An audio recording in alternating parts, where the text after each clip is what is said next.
I don't know. That's a good question. I don't know. I don't like to think about myself that often. I don't know.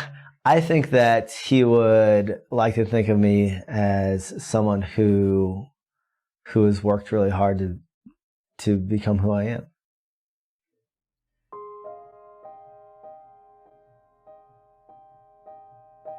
Even at that young age, he was committed.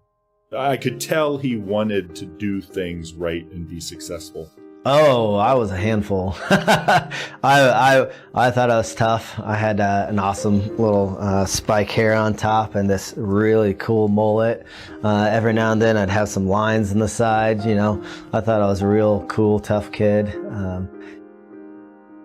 I remember Derick being a little on the quiet side, which I'm a little on the quiet side too. So that was another thing at first, just to warm up. But I'm just going, wow, this is my brother. This is my match, and I was just excited through the roof. I do remember being pretty nervous. You know, just you're meeting someone new who's supposed to have a huge impact on you, and then there's this guy.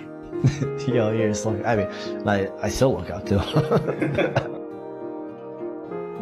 So my position at the time, no money, very little time, no car at the time. I was actually nervous about doing the right things that would keep him engaged. Even with him and his busy schedule, playing on the football team and things like that, he always made sure to find time to get together with me, even if it was like 20 minutes a week. We never talked about it, but if he were to watch this, I want him to know that I appreciate that support that he gave, even if he didn't know he was giving it at the time. That was very important.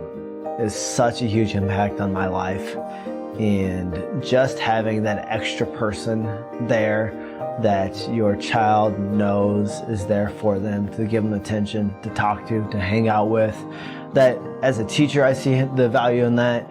As a person that went through the program as a little, I see the value in it. And when I talk to Jordan, who was my little, he talks to me about the value and the time that I was able to spend with him. And it wasn't a surprise how he has maybe grown or turned out, but it is a joy of mine to see.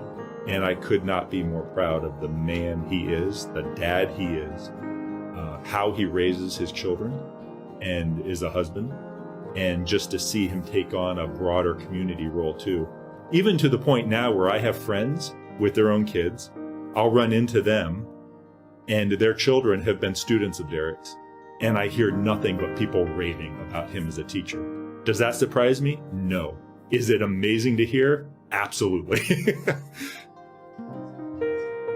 You know, really, I can't say enough about how important being matched with Jason was for me and guiding me to who I am. Looking to unlock the potential of youth through individual mentorships. We need a lot more of that, especially these days. A lot less divisiveness in the world and a lot more one-on-one relationships, a lot more guidance, a lot more being genuine, real, and understanding that, you know what, sometimes life's tough. It's people and it's relationships that help get you through that. I tell people all the time, I really truly do, when I get into conversations about what's led me to where I'm at. And I always say, you know, being part of that program was huge for me. If you like working with people and you can honestly be genuine and be real and sincere in giving just a little time, that could make a tremendous difference in terms of someone's year at that point. But you could also set a trajectory for someone's life that may not otherwise occur. And you may know it or not. It really was one of the pivotal moments in all of my life. And I just can't stress to people enough how important this program is and can be to people and to kids, especially at a young age. But I can't imagine my life without it at this point. I love Derick, I love his family, and like I mentioned, they're part of the family now. So it started with big brothers, big sisters, and it's turned into family at this point.